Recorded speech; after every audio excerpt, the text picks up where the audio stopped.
Today, we travel into the frozen, blood-soaked past of medieval Norway. A kingdom where kings were not crowned, they were hunted. Where every oath sworn before God was broken before sunrise. And where the royal dynasty itself seemed cursed from the moment it began. Forget the sagas of noble heroes and righteous kings. This is the story of a throne built on betrayal, a crown passed down through murder, and a nation trapped in a century-long cycle of civil war. This is the story of the cursed kings of Norway. Our story starts in the 9th century with a man whose name echoes through history, Harald Fairhair. He was the Viking king who did the impossible. He united the fractured lands of Norway under a single crown. A monumental achievement, a moment that should have ushered in an age of peace and prosperity. But what most people forget is the price. You see, Harald Fairhair wasn't just a unifier, he was also incredibly prolific. He had at least 20 sons. 20 ambitious, powerful men, each raised with the same dangerous thought whispering in their minds, "I should be king."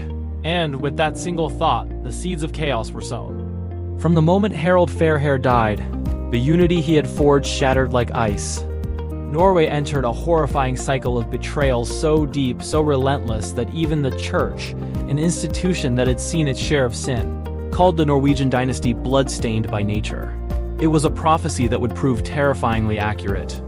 After Harald's death, his sons immediately tore the kingdom apart. It wasn't just a political struggle. It was a family slaughterhouse. Brother hunted brother. Nephews conspired to murder their uncles. Alliances were sworn on Monday and broken by Tuesday. Trust was a currency with no value. But the real, enduring curse, the one that would haunt Norway for generations, began with a single, sacred oath, an oath that doomed the dynasty to a century of bloodshed. Fast forward to the year 1130. The kingdom is once again teetering on the brink of war. Two rivals have emerged, each with a claim to the throne. First, there's Magnus, later known as Magnus the Blind.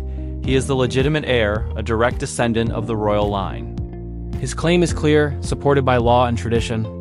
But then, a challenger appears from the shadows, a man named Harald Geil. His story is far more dramatic. He claims to be the secret, illegitimate son of a previous king, Magnus Barefoot. It's a bold claim, one that could easily get him killed. But Harald Geil has a plan to prove his royal blood, a plan that is pure medieval spectacle. To prove his lineage, Harald agrees to undergo an ordeal by fire, a trial by God. He is to walk barefoot over 9 red-hot iron bars. It's a test few would dare, and even fewer could survive without horrific injury. The entire court watches, holding its breath. Harald steps onto the first bar, then the second, then all 9. Days later, when the bandages are removed, the crowd gasps. His feet are said to have healed miraculously, with barely a scar. To the deeply religious people of the time, this was no mere coincidence. The church declared him a legitimate heir. The people hailed it as a divine sign, a clear judgment from God himself. But as the cheers echoed, others whispered darker thoughts. They saw not a miracle, but a trick. They whispered, "This man belongs to the devil." Despite the whispers and the tension, a solution was proposed to prevent war. The two rivals, Magnus the Blind and Harald Geil, stood before the high altar. They swore a sacred blood oath, one of the most solemn promises a man could make. They vowed, "We shall rule Norway together as brothers."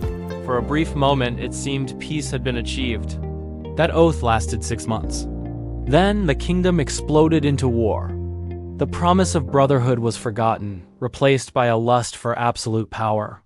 Harald Geil, the man of the miracle, proved to be utterly ruthless. He captured his co-king Magnus. But he didn't just imprison him. He ordered Magnus to be blinded, castrated, and had one of his legs cut off. Then he threw the mutilated king into a monastery to live out his days in darkness and pain. Harald Geil was now the sole ruler of Norway. But the curse of Norway never lets cruelty end cleanly. Power gained through such brutality is never secure. Soon after his victory, Harald Geil was celebrating in his royal residence in Bergen. He was with a mistress, drunk on wine and power, but as he slept, the shadows moved. Assassins crept into his chamber. He was dragged from his bed, tortured and murdered in the dead of night. His reign had been short and brutal, and it ended just as violently as it began. And who ordered his execution? a man claiming to be yet another secret royal son, Sigurd Slem, who had allied with the brothers of the blinded King Magnus. One act of horrific revenge had created another, and that act would create another in turn, and then another, and another. The cycle was now in full motion. Norway plunged headfirst into a conflict that would last for nearly 100 years, a period known today as the era of the Civil Wars. Kings rose and fell so fast that the monks chronicling the history could barely keep up. The crown became a death sentence. Life as a Norwegian king was nasty, brutish, and almost always short. Consider King Sigurd the Crusader, a man who had traveled to Jerusalem and fought for Christendom. Near the end of his life, he went mad, haunted by paranoia. He claimed that demons whispered in his ears, tormenting him day and night. Another king, Ing the Hunchback, only held on to his throne because his own brothers and rivals couldn't agree on the best way to kill him. When they finally decided to act, they cornered him on a frozen fjord. His guards deserted him. Unable to run due to his deformity, Ing was hacked to death on the ice. His end was as tragic as his life had been precarious. The curse did not spare the chosen ones either, not even the saints.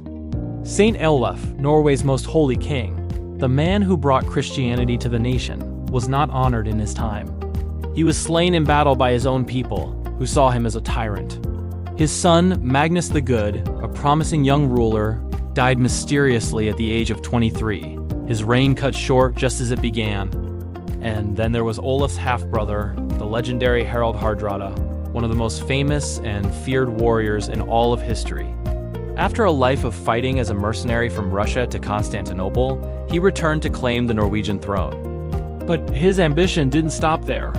He set his sights on England, leading a massive invasion. He was killed at the Battle of Stamford Bridge, his dream of a North Sea empire dying with him on the battlefield. Every single generation believed they could be the one to break the cycle. Every generation thought their strength, their piety, or their cunning would be enough to end the curse. And every single generation failed, dragged down into the same vortex of violence and betrayal.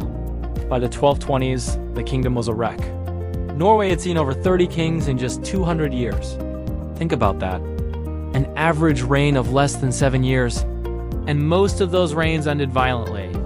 Some of these kings were mere children, puppets used by ambitious warlords. Some ruled for only a few weeks before being assassinated. At several points, multiple men claimed to be the rightful king at the same time, each ruling a piece of the shattered kingdom. The chaos was so complete that the church, when recording the royal genealogy, found it was less of a family tree and more of a list of murders. The line of succession was written in blood. Finally, after a century of chaos, a king rose who seemed to understand the nature of the curse. His name was Khan Haakonsson. He had grown up in the midst of the Civil War, a child king hunted by his enemies. But he survived. He was clever, patient, and politically brilliant. He systematically outmaneuvered his rivals, united the warring factions, and brought the bloody civil wars to an end. He stabilized the monarchy, reformed the laws of succession, and ushered in what is now known as Norway's Golden Age. It seemed the curse was finally broken. But even Khan, the great unifier, could not fully escape the shadow of his dynasty's past. From the moment of his birth, his own legitimacy was questioned. His enemies claimed he was not the son of a king. They accused his mother of adultery, declaring his birth the work of sin. The dynasty survived under his steady hand, but the stain of betrayal, of doubt, of violence never truly washed away. The curse never truly broke. Because the truth of medieval Norway is simple, and it is brutal. This nation was not shaped by peaceful treaties or noble councils. It was carved by betrayal. It was forged in the fire of broken blood oaths. And for centuries, it was ruled by kings who feared their own brothers, their own cousins, their own sons, more than any foreign enemy. The threat was never on the border. It was in the next room, at the same table, sharing the same blood. And that is why history remembers them, not as the glorious rulers of the North, but as the cursed kings of Norway. Thank you so much for joining me on this journey into a darker side of Viking history. If you found this story as fascinating as I do, be sure to hit that like button and subscribe for more tales from the forgotten corners of the past. Let me know in the comments which piece of this bloody history shocked you the most. Until next time, stay curious.